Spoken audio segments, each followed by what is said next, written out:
ताजमहल, लाल किला, कुतुब मीनार और चार मीनार मुनहदम कर दो क्योंकि इन्हें मुसलमानों ने तामीर किया। तारीखी मसाजिद के नीचे मंदिर होने का झूठा दावा करने वाले शिद्दत पसंदों पर कांग्रेस सदर मल्लिकार्जुन खड़गे की सख्त तनकीद। कांग्रेस के सरबराह मल्लिकार्जुन खड़गे ने इतवार को प्राइम मिनिस्टर नरेंद्र मोदी और हुक्मरान बीजेपी पर सख्त तनकीद करते हुए कहा कि ये लोग मुल्क के इत्तेहाद को तोड़ने में कोई कसर नहीं छोड़ रहे हैं। नई दिल्ली की तारीखी रामलीला मैदान में मुनक्किदा अज़ीमुश्शान जलसे से खिताब करते हुए सदर कांग्रेस मल्लिकार्जुन खड़गे ने कहा कि मुल्क में आइन की हिफाजत करना ज़रूरी है क्योंकि इसी से हमें तमाम हक़ाइक़ मिलते हैं और हम सब इत्तेहाद के साथ रह सकते हैं। कांग्रेस सदर मल्लिकार्जुन खड़गे ने तारीखी मसाजिद के नीचे गैर ज़रूरी व साजिश के तहत मंदिर तलाश करने वाले शिद्दत पसंदों पर भी सख्त तनकीद की। इन्होंने सवाल किया कि प्लेसेस ऑफ वर्शिप एक्ट 1991 मुल्क में पहले से ही मौजूद है, इसके बावजूद इसकी खुलेआम खिलाफ वर्जी क्यों की जा रही है। इन्होंने शिद्दत पसंदों को मुखातिब करते हुए कहा कि जाओ लाल किला को तोड़ दो क्योंकि इसे मुसलमान ने बनाया, कुतुब मीनार मुसलमान ने बनाया, ताजमहल मुसलमान ने बनाया और हैदराबाद का चार मीनार भी मुसलमान ने ही बनाया है। जाओ तमाम को तोड़ दो। इन्होंने कहा कि मैं हिंदू हूं और सेकुलर हूं। इन्होंने फ़िरका परस्तों से सवाल किया कि क्या सेकुलर होने की वजह से मैं हिंदू नहीं हो सकता। Bureau report, HN news. का था हर मस्जिद के नीचे शिवालय ढूंढने का गलत। अब आपके लोग ही एक बार ऐसा बोलते हो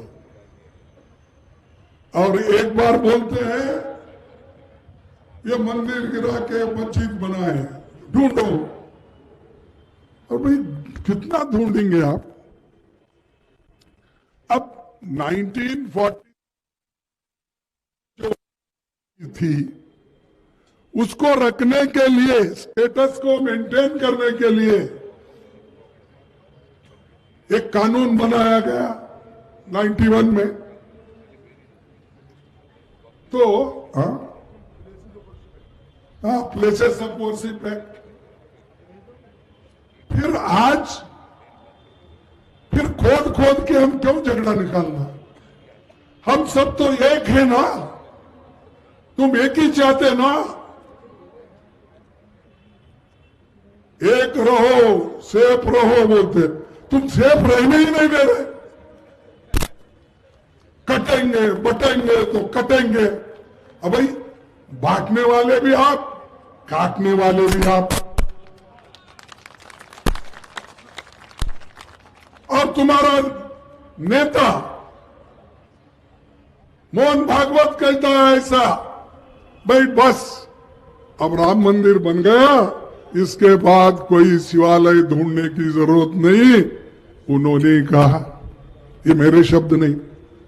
अगर उनकी बात को अगर आप मानते हैं बीजेपी वाले, अगर हमारे मोदी साहब मानते हैं, शाह अगर मानते हैं, अरे भाई तुम्हारा नेता लीडर आरएसएस का, जिसके सहाय से, जिसके कोऑपरेशन से, जिसके सपोर्ट से तुम सत्ता में आते हो और सत्ता उन्हीं के वजह से तुमको मिली, उनका तो बात सुनो। नहीं सुनते तो मुझे तो ऐसा लगता है कि मोहन भागवत अपने लोगों को, दुनिया को एक दिखाने के लिए ये कहते हैं और करने के लिए दूसरा मार्ग, यानी सरकार को ये ऐसी बातें करने लगाते हैं। तो मैं कहूंगा मुख में राम बगल में छुरी। एक तरफ तो ऐसा करते हैं, एक रहेंगे, दूसरे तरफ तो आप ही लोग ये सब कुछ करते हैं। इसीलिए मैं ये बात कहने में मेरे को हिचकिचाहट नहीं है। जो भी देश के लिए नुकसान पहुंचाता है उसके खिलाफ हम लड़ते रहेंगे। हमारे HN न्यूज़ को सब्सक्राइब करिए ताकि आपको नोटिफिकेशंस आते रहे वक्त पर।